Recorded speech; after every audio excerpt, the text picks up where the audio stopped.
से दुआ मैं ये करता हूँ, दूर नहीं होना तुम नहीं रोना, रब से दुआ मैं ये करता हूँ।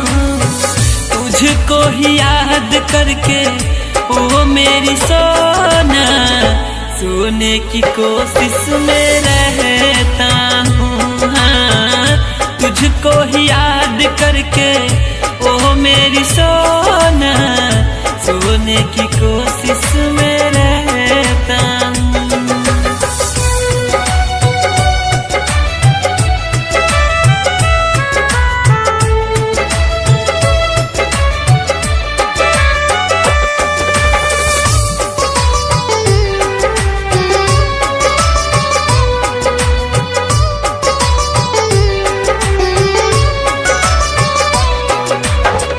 तेरे सिवा कोई नहीं मेरा संसार में, पाओगी कभी ना कभी तुम मेरे प्यार में।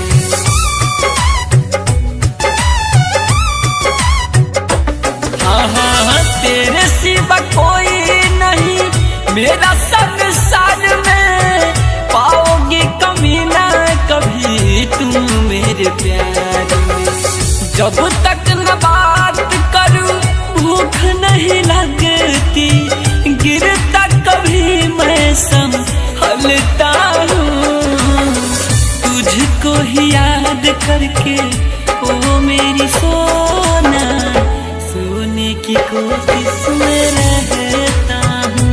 हाँ, तुझको ही याद करके ओ मेरी सोना, सोने की कोशिश में रहता हूँ।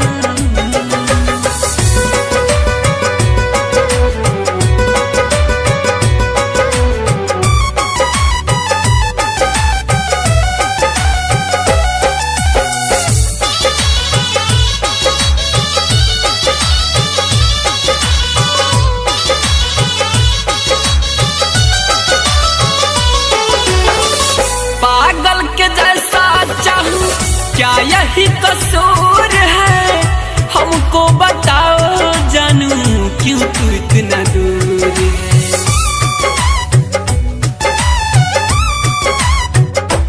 हाँ हाँ हाँ, पागल के जैसा चाहूं क्या यही कसूर है, हमको बताओ जानू क्यों तू इतना दूर है।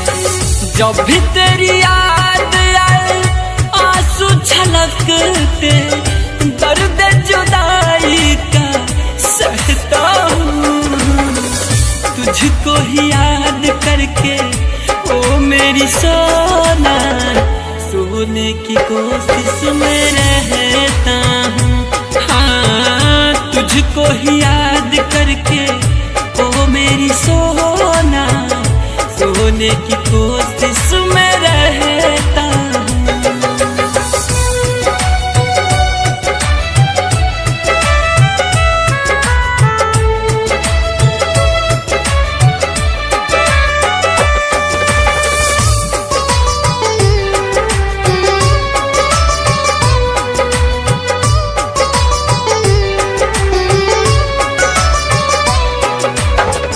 जब तक जीऊंगा प्यार मैं करूंगा, विक्रम बेदर्दी कहता सुख दुख सहूंगा।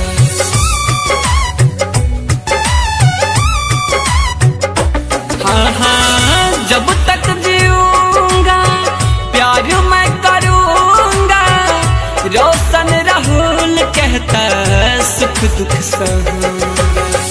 कब तक कहोगी तुम हो मेरे, इसका मैं इंतजार करता हूँ। तुझको ही याद करके ओ मेरी सोना, सोने की कोशिश में रहता हूँ। हाँ, तुझको ही याद करके ओ मेरी सोना, सोने की कोशिश में